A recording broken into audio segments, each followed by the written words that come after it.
भाई ये यूट्यूब का सवाल है। गुलाम नबी नामिल ये पूछ रहे हैं, गुलाम नबी भाई पूछ रहे हैं यूट्यूब। हाँ है ना यूट्यूब। जिक्र कल्ब को कल्ब में मुंतकिल होने में कितना टाइम लगता है? जिक्र कल्ब को कल्ब में मुंतकिल होने में कितना टाइम लग जाता है?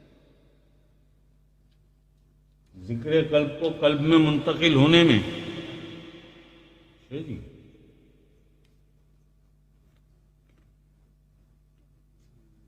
भैया 1 दिन में है, 3 दिन में है, 7 दिन में है? 1 दिन में, 3 दिन में या 7 दिन में? और वो अलग कहानी है, वो अलग एक मसला है। एक नजर में वो कोई और लोग हैं, उनके लिए